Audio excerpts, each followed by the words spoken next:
موږ رنګونه څنګه وینو؟ تاسو پوهیږئ موږ دا ټول رنګونه لکه د اسمان شین رنګ، د وښو زرغون رنګ، د انارو سور رنګ او په دنیا کې د دا نورو ټولو شانو رنګونه څنګه وینو؟ دا موږ د رڼا له برکته وینو، او یا دا ټول رنګونه موږ د رڼا په زور وینو.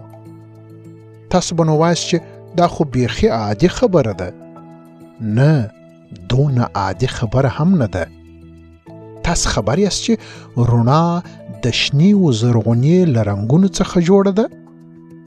هو، په رڼا کې دا ټول اووه رنګونه سته. د لمر، د ګروپ، د څراغ او یا د لمپې په رڼا کې دا ټول رنګونه وي.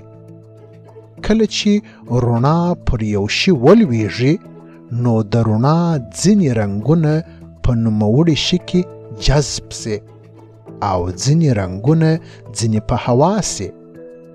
کوم رنګونه چې ځینې په هوا سي نو هغه رنګونه زموږ سترګو ته ننوځي او موږ ته معلومه سي چې دا شی څنګه رنګ لري. لکه دا انار ته چې ګورئ، تاسو پوهیږئ زموږ په سترګو کې هم خدای رنګونه ایښي دي. هو، زموږ په سترګو کې د رنګونو 3 ذخیرې دي چې په انګلیسي کې یې کونز بولي.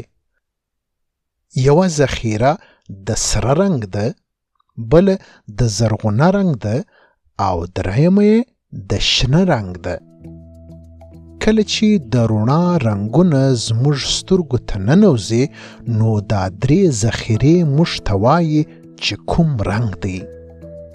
تاسو به نو وایاست چې که په سترګو کې صرف د 3 رنګونو ذخیرې دي نو موږ دا نور رنګونه لکه نارنجي، بنفشیي، ژړ او بانجاني رنګونه څنګه وینو؟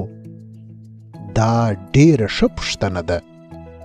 کله چې زموږ سترګو ته په رڼا کې داسې رنګ ننوځي چې نه سور وي، نه زرغون وي او نه شین وي، نو په دغسې حالت کې 3 سره ذخیرې په ګډه او همکاري کار شروع کړي او ډېر ژر موږ ته وایي چې موږ کوم رنګ وینو. د سترګو دا د همکاري کار داسې دی لکه موږ چې پر یو تخته جلا جلا رنګونه سره ګډ کو او له هغه څخه بل رنګ جوړ سي.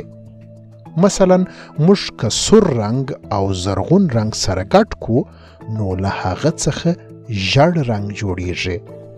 نو زموږ په سترګو کې هم دا 3 رنګونه داسې همکاري سره کوي چې په موږ نور ښایسته ښایسته رنګونه ویني. اوس چې نو تاسې هر وخت رنګونه وینئ نو به پوهیږئ چې دا رنګونه ستاسې سترګې څنګه تاسو ته درښوي. موږ باید د خپلو سترګو ډېره ساتنه وکړو. لمر ته مخامخ ونه ګورو.